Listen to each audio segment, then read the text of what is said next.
Lahat po tayong mga tao, lahat ng nilalang gustong mapagpala at isang buhay na mapayapa. Napakalinaw po ng turo ng Panginoong Hesus kung paano napagpapala ang tao.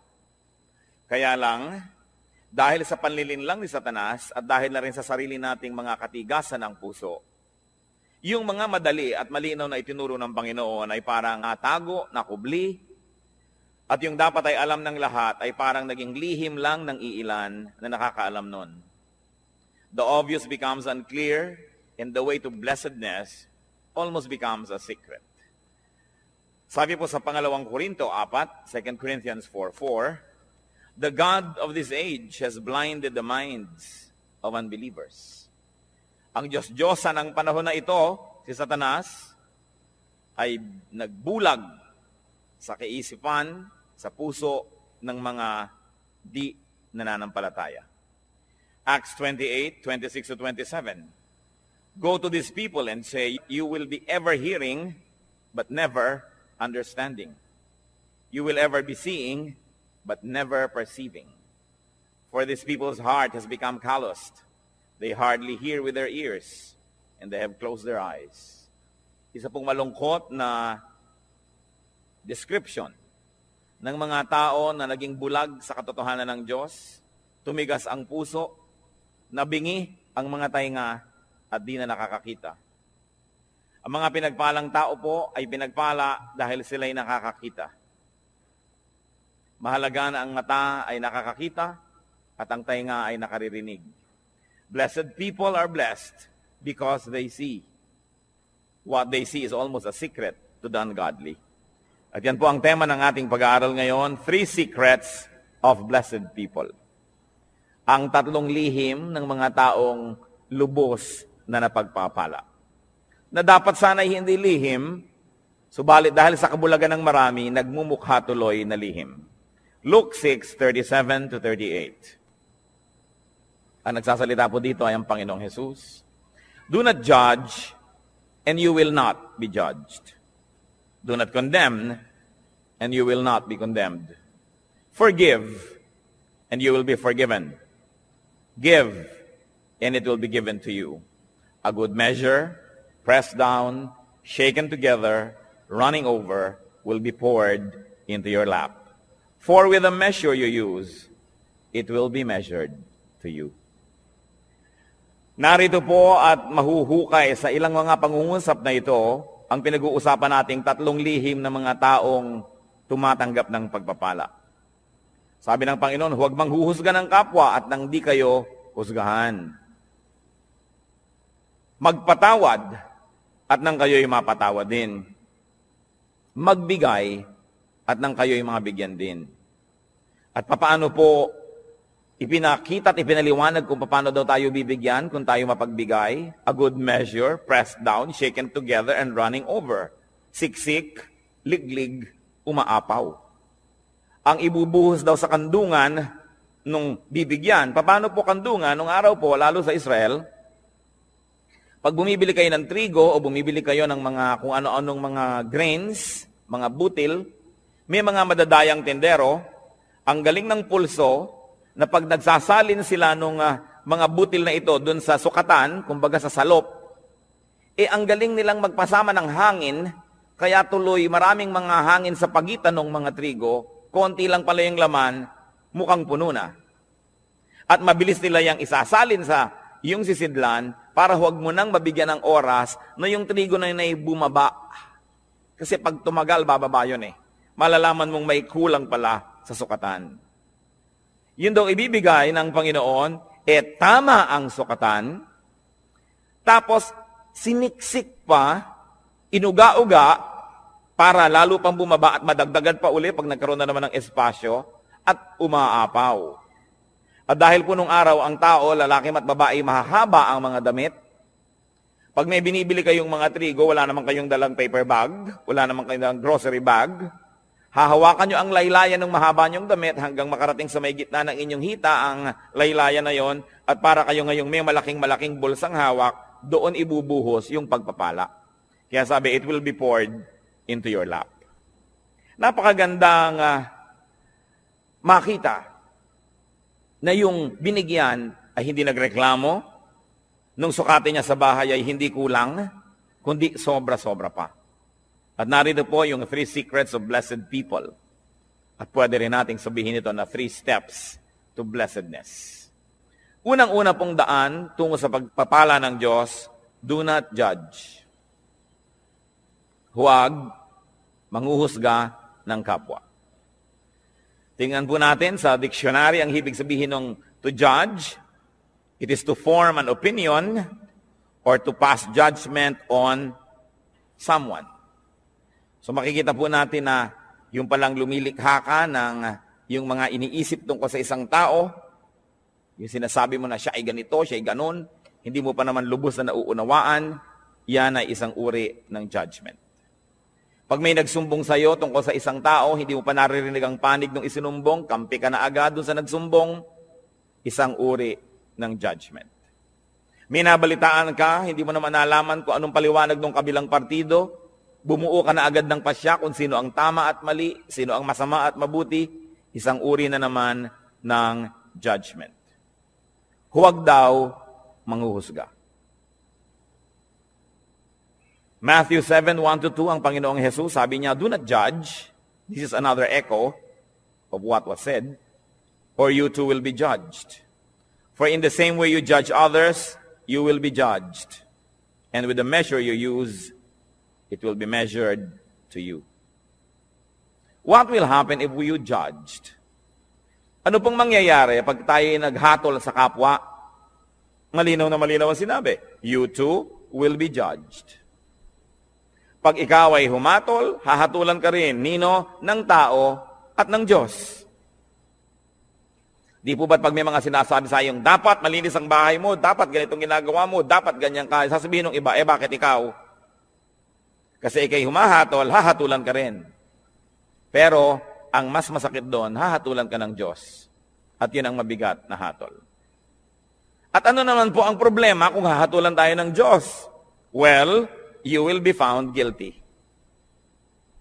Tiyak na pagka Diyos ang naghukom sa atin at tayo'y sinukat, tayo'y kulang. Tayo'y tinimbang, siguradong tayo'y kulang. Sapagkat sabi sa Romans 3:23, for all have sinned and fall short of the glory of God. Lahat ay nagkasala at kinapos sa kaluwalhatian ng Diyos. May exempted ba? Exempted ba ang mga taga-Bacolod? Exempted ba ang mga taga-Las Piñas? Hindi. Sabi, lahat ay nagkasala at kinapos. Romans 3:10-12, as it is written, there is no one righteous, not even one. There is no one who understands, no one who seeks God. All have turned away, they have together become worthless. There is no one who does good, not even one. Sa tingin ng langit, walang gumagawa ng tama. Lahat ay nagkakamali, panapanahon lang. Kung minsan ay tamang-tama ka ng 2 araw, sa pangatlong araw, nadapa, may mali na. Yun namang iba, hindi na talaga tumabangon sa pagkakadapa, permanente nang nakadapa. Sobra nang nasanay sa pagkakasala. Wala daw nakauunawa. Pero sasabihin natin, di po ba may ginagawa kaming tama? Subalit sabi rin sa Bible, ang pinakamagaganda at pinakamalilinis nating gawa ay para lang basahan kung ito ay hahambing sa kalinisan ng Diyos. Kulang at kulang pa rin. Kaya walang maaring magyabang na sasabihin niyang, ako'y tama, so pwede na ako ngayong manghusga ng iba. Ako'y maayos, so pwede ko na ngayong hatulan ng ibang hindi maayos. Sapagkat maaring maayos kayo ngayon, hawak niyo ba ang bukas? Nakatitiyak ba tayo? Napakarami pong naririnig ko nung araw, mga magulang, kung pintasan yung mga anak na dalaga ng kapitbahay, ng mga tagarong kabilang kalye, pagkatapos, kung lumaon yung mga sarili nilang anak na dalaga ang mga napapariwara, di wala na sila ngayong masabi, dahil nauna na ang paghatol nila doon sa iba, sabi pa naman, kung anong panukat mo sa iba, ganun ka susukatin. Sobra kang mahigpit sa iba, magiging mahigpit din sa iyo ang Diyos. Yan ang problema pag tayo po'y humahatol agad. Genesis 6:5, nung nilikha ng Diyos ang tao at kutakot-takot na kasalanan at mga kasamaan ng ginawa ng tao, the Lord saw how great man's wickedness on the earth had become, and that every inclination of the thoughts of his heart was only evil all the time. Nakita ng Panginoon kung gaano naging kasama ang puso ng tao na wala siyang hinahangad, iniisip, kundi ang gumawa ng kasalanan. What will happen if you did not judge others? Well, you will not be judged. Yun ang blessedness. You will not be judged by people. Kasi hindi ka mapagsasabang, bakit ikaw? Bakit ikaw? Kasi wala kang binibitawang mga salita na humahamak sa iba at humahatol sa iba. So bakit kasi silipin? Pero ang mahalaga, God will not judge you. Hindi ko po alam kung naranasan nyo na mga kapatid, mga kaibigan, na talagang may ginawa kayong masama, talagang mali, tapos huling-huli kayo at wala na kayo talagang maikakatuwiran at ang kailangan nyo na lang talaga awa ng kapwa. Ang kailangan nyo na lang talaga maunawaan kayo, patawarin kayo. Kung tayo nalagay na sa ganung mga kalagayan, alam natin kung gaano kahina ang posisyon ng isang taong may kasalanan. Kaya ang inaalok ng Panginoon, patawad. Napakataas ng Diyos. At sa kanyang kabutihan, sa ating mga kabiguang siya'y abutin, ay minarapat niyang dumukwang, yumuko at tayo'y abutin. Lumilinis tayo, hindi dahil tayo malinis, kundi dahil tayo'y pinapatawad lamang. Kaya tayo na tumatanggap ng patawad ng Diyos, sino tayo para hindi magpatawad ng iba? Tayo na nangangailangan ng kanyang kabutihan, sino tayo para hindi maging mabuti sa iba? Napaka-importante mga kapatid, you want to be blessed? Do not judge. Pero araw-araw, gaano karami ang inyong binibitay? Gaano karami ang ating ipinapasilya elektrika, pinibigyan ng lethal injection? Gaano karami ang sinisira natin ng puri, ipinapakulong natin, sinasaktan natin dahil sa ating mga bibig? Hindi nyo pa alam kung bakit nagkagulo yung dalawang tao, may kakampihan na kayo agad. Pag may nakagalit ang inyong anak, ang inyong kapatid, ang kapatid nyo anak at anak, lagi ang mabuti at ang laging masama ibang tao. Wala pa akong nakitang magulang na yung anak niya nag-drugs, napariwara, gumawa ng mga masama, nasasabihin niya, naku, masama ang anak ko. Wala. Laging nahawa sa masasamang kaibigan. Yung mga magulang naman, nung sinasabing masamang kaibigan na yun din na sinasabi nun, ako yung anak ko na influensya lang nung kabila eh. Kailan tayo magbubukas ng mata para tanggapin ang mga kamalian, mga kahinaan natin at ng mga mahal natin sa buhay? Kampi-kampi. We judge people immediately if they cross the path of those people that we love. Kaya yang pong emosyon, madalas yan bumubulag, sumisira sa isang malinaw na pag-iisip. Nakita niyo po sa mga hukuman, bago patawan ng hukom ang isang nasa sakdal, kailangan mo nang madinig ang magkabilang panig. May saksi ang umuusig, may saksi naman ang nagtatanggol. Pareho silang bibigyan ng panahon, susuriin ang kanilang mga sinasabi. Pero tayo po ba ginagawa natin yon o napakabilis nating gumawa ng mga conclusion na mga pagpapasya tungkol sa iba nating kapwa? Remember, pwede naman kayo mag-judge, okay lang yon. Just be perfect so that you will not be judged. But as long as you have sins, as long as you have errors and weaknesses, be kind with your judgment because you will need the same kindness to be applied to you. Do not judge if you want to be blessed. Ngayon po yung verse 37 ng Luke 6 na binabasa natin, forgive and you will be forgiven. Pangalawang hakbang tungo sa pagpapala, second step to blessedness, forgive. Magpatawad. Ano po bang kahulugan sa diksyonaryo ng forgive? It is to stop blaming. Tigilan na ang paninisi or to absolve from payment. Huwag nang singilin pa. At hindi pinag-uusapan dito ang pera o utang. Mabuting malinaw. Ang pinag-uusapan po dito yung mga utang sa loob na nasaktan kita, sige na, huwag nang singilin.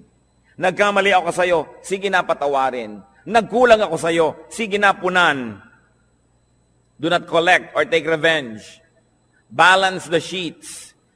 Kung meron pong metro, sige na, i-return na yung reading sa 0. Huwag nang matuos. Magpatawad. Gaano po sa ating karami ang may dala-dala dito sa puso na lason? Asido. Dahil hindi tayo nagpapatawad ng kapwa. Mga misis, na pinagtaksila ng inyong mga asawa once upon a time, napatawad nyo na ba? Kasi kung hindi pa kayo nagpapatawad, kahit pa nga kayo yung agrabyado, magiging dalawa ang pagka-agrabyado nyo. Kasi, di rin kayo patatawarin. Na bagamat hindi kayo naging taksil na asawa, maaring may iba naman kayong ibang kasalanan na iuusig din sa atin ng langit. Kaya ang nagkataon ay pare-pareho lang tayong makasalanan. Iba-iba lang ang uri, anyo, hugis, kulay ng ating mga pagkakamali. Pero kung tutuusin, lahat din naman tayo ay may mga pagkakamali. At pag hindi kayo nagpatawad, kayo nagiging bilanggo ng taong kinamumuhian ninyo. Tuwing naaalala nyo siya, nawawalan kayo ng ganang kumain, nawawalan kayo ng ganang matulog, tumatamlay kayo. Pati sa pagnenegosyo nyo, nawawala kayo sa sarili, nagkakamali-mali ang sukli. Nalulugi pa rin kayo. Ipagpalagay na minsan na tayong nalugi, minsan na tayong nasaktan, minsan na tayong nahirapan. Pero habang di pa kayo nagpapatawad, patuloy pa kayong masasaktan. Kaya sa pagpapatawad, hindi lang yung taong nagkamali ang pinapalaya ninyo, kundi ang inyong mga sarili rin. Gaano karami ang dumating ngayon dito na may kinikimkim sa puso na sama ng loob, galit, nakatanim na mga hinanakit. Sayang ang pagpunta nyo rito kung lalabas pa kayo sa pinto ng bulwagang ito na dala-dala nyo pa rin yan pauwi. Alam nyo po ba na kayo'y kinatagpo ng Panginoon ngayon, hindi ito isang aksidente, sapagkat nais niya tayong lahat palayain mula sa spirito ng hindi pagpapatawad. Kung ang Panginoong Jesus na walang kasalanan, hinampas, sinaktan, ipinako, pinagbuhat ng mabigat na troso, inalipusta, dinuran sa muka, binunutan ng bigote, sinampal, pinagsabihan ng mga masasakit na salita, sa kabila ng kanyang pagbuhay sa mga patay, pagpapagaling sa mga may sakit, pagpapakain sa mahihirap, sa kabila nun ay siya'y nagawa ng masama, subalit siya'y nagpatawad. Sino naman tayo para hindi magpatawad? Meron din naman tayong nagawang mga masasama. What will happen if you forgave? You will be forgiven. Kuminsan po, nalulungkot ako makita ang marami nating kababayang napaka-mga relihiyoso. Nagpapapako sa krus, naghahampas sa sarili, hinihiwa ng blade ang mga likod, dumidi pa, lumuluhod sa munggot asin, naglalakad ng paluhod, pinahihirapan ng sarili upang mapatawad sa kanyang mga kasalanan. Hindi naman lihim ang daan tungo sa kapatawaran. Hindi sinasabi ng Panginoon na, para patawarin kita, pahirapan mo ang sarili mo, saktan mo ang sarili mo. Ano po ba ang Diyos natin? Sadistang Diyos? Na ikalulugod niya na makita na tayo nahihirapan, nagdurugo, nagpapawis ng dugo?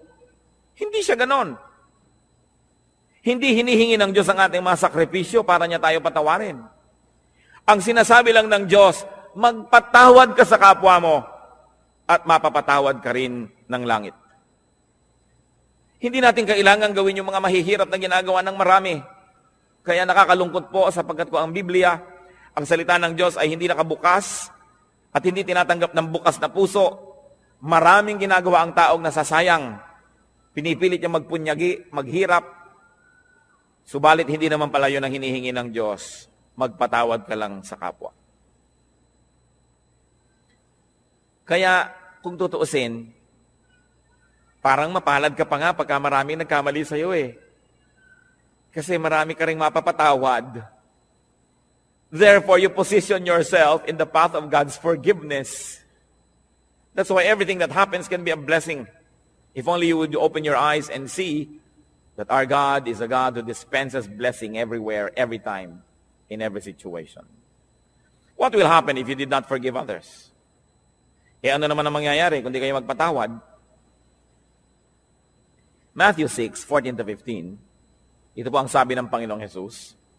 For if you forgive men their sin against you, your heavenly Father will also forgive you. But if you do not forgive men their sins, your Father will not forgive your sins. Yan po yung dasal nating Ama namin. Patawarin mo po kami sa aming mga utang, gaya rin naman ng pagpapatawad namin sa nagkakautang sa amin. Forgive us as we forgive those who trespass against us. Patawarin mo kami, gaya rin naman ng aming pagpapatawad. So ang sinasabi, Lord, kung kami po ay mahilig magbigay ng patawad, edi mahilig din kayong patawarin kami. Kung ayaw po namin magpatawad, huwag nyo rin kaming patawarin. At kung binibigyan po namin ng limitasyon ng aming pagpapatawad, na sinasabi natin, pangatlong beses mo nang ginawa yan, sa susunod, di na kita patatawarin, Lord, ganun din pong gawin niyo sa akin. Pag 3 beses na ako nagkaroon ng isang kasalanan paulit-ulit, sa ika-4, huwag niyo na po akong patawarin. Nauunawa po ba natin ito? Na kung tayo hindi nagpapatawad, tayo rin ang nalulugi. Forgiveness is a bridge. Don't burn the bridge over which you too must pass. Kumisan sa kahigpitan natin, ayaw nating may makatawid, sinunog natin ang tulay, pero yun pala, kailangan din nating tumawid, pati tayo na damay, hindi rin nakatulay. Kailangan ang pagpapatawad. Sasabihin ng iba, Pastor, napakahirap naman po yata yung magpatawad. Agree ako sa inyo. Yes, mahirap. Pero di po ba mas mahirap hindi magpatawad? Naaalala mo pa, sumasakit pa yung dibdib. Lumulungkot ka. Tumataas ang iyong blood pressure. Pagka naaalala mo ang mga gumawa sa'yo ng mali.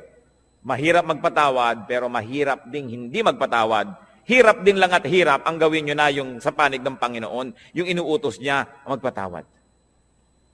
At yan po ang dalangin ko ngayon. Kung tayo merong daladala sa puso, dapat patawarin.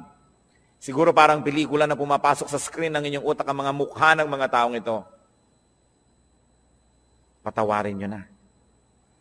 Alang-alang kay Kristo. At kundi man lang alang-alang sa Kanya, mga kapatid, alang-alang sa inyong sarili. Sapagkat malinaw ang sinabi ng Panginoon, ang hindi nagpapatawad ay di rin patatawarin ng Ama sa langit. Kailangan ng isang himala para yan mangyari.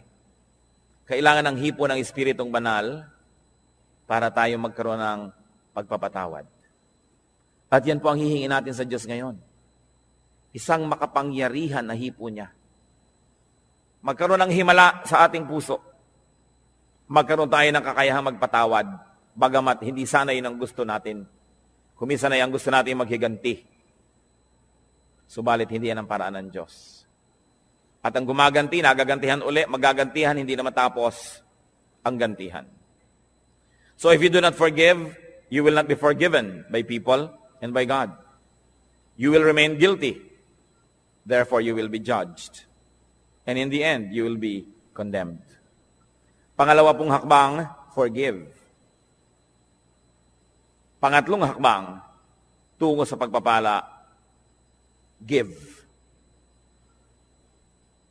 Napakalinaw po ng sinabi, give and it will be given to you.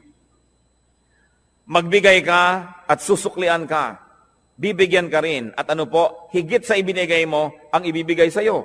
Kasi, sukat na tama, sisiksikin, liligligin, aalugin, at umaapaw pa ang ibibigay sa atin. Wala tayong kalugihan. So give to people. Give people your 3 T's. 3 letrang T. Time, talent, treasure. Ibigay natin yan sa tao. Lalo sa mga mahal natin sa buhay. Nagtataka naman ako sa mga tao na nag-aaway-away ang magkakapatid dahil sa kaprasong mana. Natitikis ang mga kamag-anak na may sakit, may pagdurusa, samantalang meron naman pwedeng itulong. Sabi, give. What we do to people is counted as done for and given to Christ. Alam niyo po ba na ang pagbibigay sa tao, lalo yung hindi nakakaganti, hindi makakapagbayad, ay inaari ni Kristong sa kanya ibinigay at kung ganon, siya ang magbabayad. Ano po ba ang tunay na pagbibigay? Yung ang binibigyan mo ay walang kakayahang gumante ng mabuti rin. Kasi kung may kakayahan, binigyan mo lang, baka investment lang yan, puhunan, namumuhunan ka lang. Nagbibigay ka ng maganda dahil may kapangyarihan siyang magsukli sa'yo sa panahon na kailangan mo siguro ang tulong niya. Hindi nyo ba napapansin, pagka mayaman ang may birthday, mahal ang mga regalo? Tapos pagkapwa natin mahirap ang may birthday, kung ano-ano lang ng mga binalot na kalendaryo, mga tuwalyang may mga sulat na inchik na good morning, na isang laba mo lang, gapak-gapak na. Kasi mahirap ka eh. Baka hindi ka makapagbigay ng mamahalin sa birthday niya, so ba't kanya bibigyan ng mahal? So hindi nagbibigay, namumuhunan. Pero kung tayo po ay mga maralita, may nagregalo sa atin ng napakahalagang bagay, alam nilang hindi natin kayang suklian yon. Yun ang tunay na nagbigay. So pati po ang ating mga pagbibigay susuriin natin, tayo ba'y nagpapadama lamang, namumuhunan lamang, o nagbibigay talaga? Sa palagay niyo po ba ay maipagkakaila natin sa Diyos ang tunay na laman ng ating puso? Ang Diyos ang sumusukat, maging ng mga iniisip natin na lingid sa ating kapwa-tao. At sabi nga sa Bible po, sa oras ng paghuhukom, sasabihin ng Panginoon, halika kayo mga hinirang, mga pinagpala, nagugutom ako, pinakain ninyo ako, nagiginaw ako, binigyan nyo ako ng balabal. May sakit ako, dinalaw nyo ako. Nakulong ako, nasa piitan, helpless, powerless. Pinuntahan ninyo ako. Handito ang inyong gantimpala. At sabi ng mga tao, kailan naman po namin nakita na ganun kayo? Diyos naman kayo. Sabi ni Lord, Aba, lahat ng taong tinulungan ninyo, inaari ko na sa akin nyo yun ginawa. May tanong ako sa inyo. May gumawa ng mabuti sa anak nyo. Di ba tinatanaw nyo? Di ba mas natutuwa pa nga tayo na sa birthday ng anak natin may nagregalo kaysa sa sarili nating birthday? Di ba't kung may mga regaluhan sa Pasko, tinitingnan nyo yung anak nyo kung may nag-aabot man lang kahit isa at nasasaktan ng puso nyo na walang nagbibigay sa kanya? Lahat ng tao, likha ng Diyos. Mahal niya ang lahat ng tao. Pag nagbigay ka sa isa niyang minamahal na tao, lalo yung kapuspalad, yung walang pumapansin, hindi kaya niya alam? Hindi kaya niya tinatandaan? At sasabihin niya, balang araw, susuklian ko ang kabutihan mo. Kahit ngayon pa lang, susuklian ko na, sapagkat mabuti ka dito sa aking mga nilalang. Di ba't pag may sumasakit sa kalooban ng ating mga anak ay tayo unang-unang nasasaktan? So kung may sinasaktan kang tao, sa palagay mo ba hindi mo sinusugatan ang puso ng Diyos? Kung meron kang taong hinuhusgahan, pinag-uusapan, chinichismis, inaagawan ng asawa, inaagawan ng pera, nilalamangan, hindi kaya natin pinalulungkot ang puso ng Diyos. Kaya ang sabi niya sa Matthew 25:45, I tell you the truth, whatever you did not do for one of the least of these, you did not do for me. At yung kabaligtaran naman noon sa verse 40, sabi niya, whatever you did for one of the least of these brothers of mine, you did for me. Kung ano, ang buting di mo ginawa sa kanila, ay sa akin mo ipinagkait at ako ang sisingil sa iyo. At kung ano naman ang buting ibinigay mo sa kanila, ako ang tatanaw ng utang na loob na yon. Ako ang magsusukli. Lalo pang at walang nakapuri sa iyo, walang nakapansin, hindi ka binigyan ng plaque, hindi ka pinagpagawa ng monumento. Ako ang nakakaalam ng lihim mong kabutihan. At sabi sa Biblia, yung ama na nakakaalam ng mga lihim na gawang kabutihan, ang siyang magbibigay sa atin ng pagpapala. Whatever we give to people, we give to God. And if you give to people, therefore you give to God, why will you not be blessed? Sasabihin iba, aba kailangan wise. Bakit ko bibigyan yan? Di ako nawalan. Yung iniipon ko ang nabawas. Gaano kahirap ba sa Diyos na ibalik ang gusto niyang ibalik? Kung gusto ba kayong pagpalain ng Diyos, may makakapigil sa Kanya. At kung ayaw kayong pagpalain ng Diyos, meron bang makakapilit sa Kanya? Kaya mahalaga po, yung kasiyahan ng Diyos ang ating inuuna. So we give to people, any people, the least of people. But we also give to Christ's workers. Whatever is given to Christ's disciples, Whatever is given to Christ, workers and servants, is counted as given to Christ. Mark 9:41, sabi ng Lord, I tell you the truth.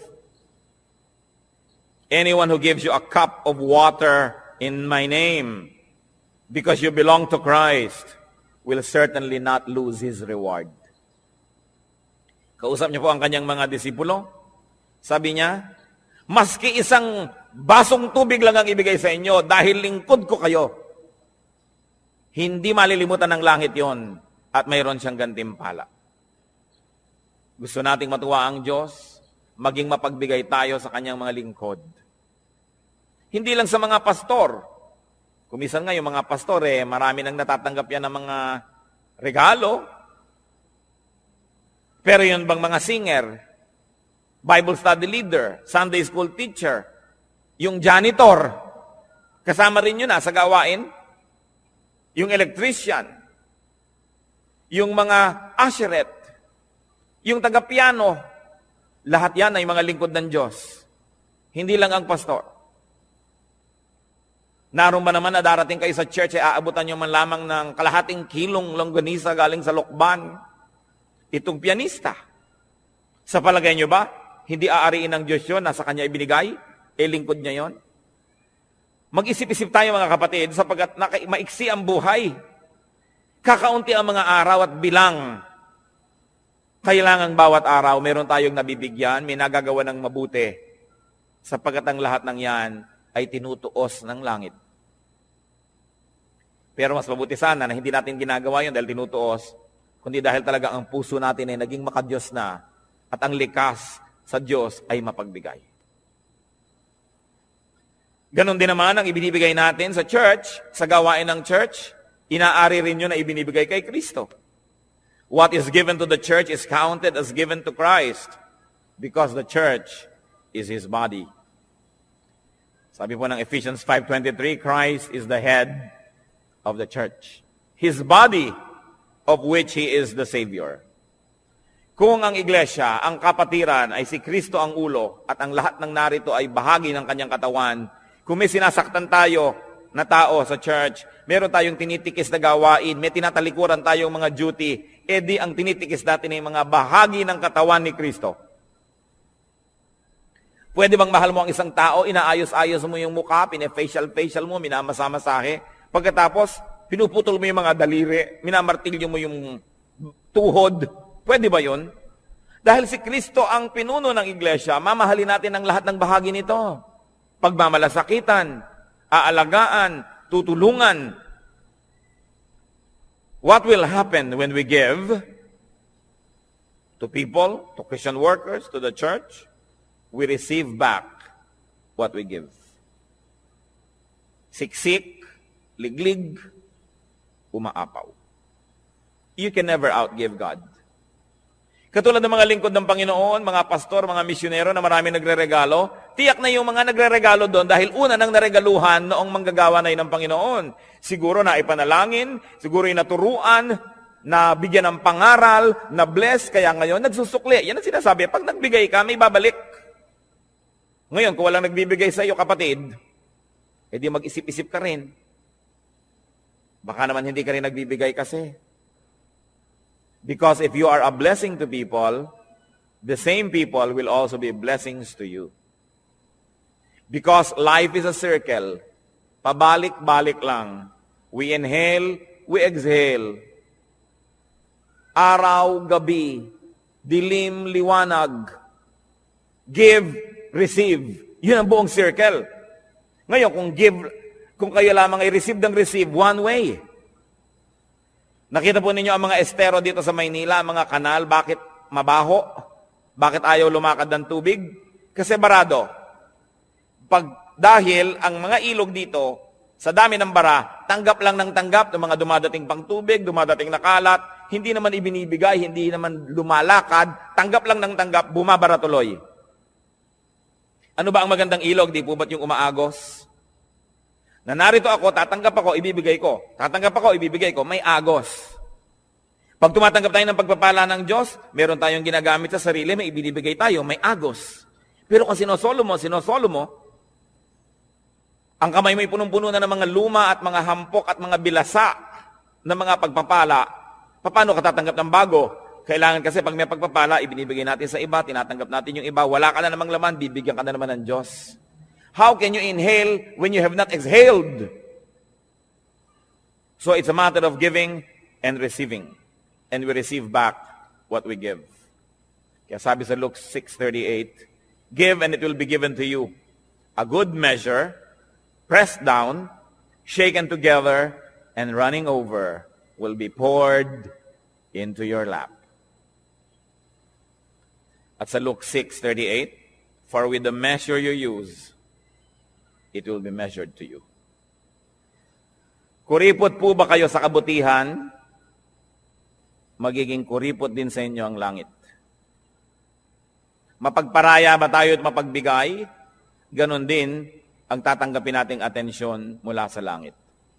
Because what you give is what you will receive. We will be judged and condemned just like the way we judge and condemn others. So pag-ingatan ng bibig. We will be forgiven just like the way we forgive. And we will be given just like the way we give. May tatlong bagay pong kailangan tayong mga tao. Unang-una, kalayaan mula sa judgment, mula sa paghuhukom. Kasi lahat tayo guilty. Kailangan din nating mapatawad tayo dahil tayo may kasalanan. At kailangan din nating tumanggap ng pagpapala ng Diyos. Simple, para ang lahat ng yan ay maganap. Blessed people, or the people who will be blessed, do not judge. Suriin natin ang ating mga isip. Watch yourself. Blessed people, forgive. Check your heart. And make it a habit to forgive. Baligtarin po natin ang ating mga kostumbre. Kasi kung minsan, ang nakaugalian na natin, magtanim ng sama ng loob, maghinanakit, hindi kumikibo, pero galit pala. Baligtarin natin yon. Sabi sa Romans chapter 12, be renewed by the changing of your mind. Palitan na ang paraan ng pag-iisip. Alisin na yung mga lumang paraan na hindi naman nakabubuti. Make it a habit to forgive. That when people wrong you, immediately, your instant reaction is to forgive. Habit yan. It can be formed. It is a learned behavior. And God can help us. And of course, a way to blessedness, a way to prosperity is to give. Suriin natin ang ating mga sarili. Hindi naman dapat lihim ang mga bagay na ito. Ibinunyag na ng Panginoon. Nagiging lihim lang sa mga nagbubulag-bulagan at nangagbibingi-bingihan. Panginoong Diyos, suriin niyo po ang puso namin. Turuan mo kami, Lord, na tunay na maging marunong. Karunungan na kumikilalang ang tamang gawin yung ipinagagawa nyo. In the name of Jesus, I rebuke all work of Satan and all deception of the evil one in the hearts of these men and women before the Holy God. We rebuke and drive away the deception, the burdens, the heaviness, the darkness. And we declare freedom for the people who are opening their hearts to the Lord today. Tanggapin natin ang kalayaang magpatawad, ang kalayaang maging makadiyos, ang kalayaang maging malinis. At nawa ang pagpapala ng Panginoon, lalo pang sumagana sa buhay ninyo. Sa ilang saglit mga kapatid, patuloy tayong yumuko sa katahimikan, makipagniig tayo sa Diyos. Dinggin natin ang tinig ng Espiritu na nakikipag-usap sa atin ngayon.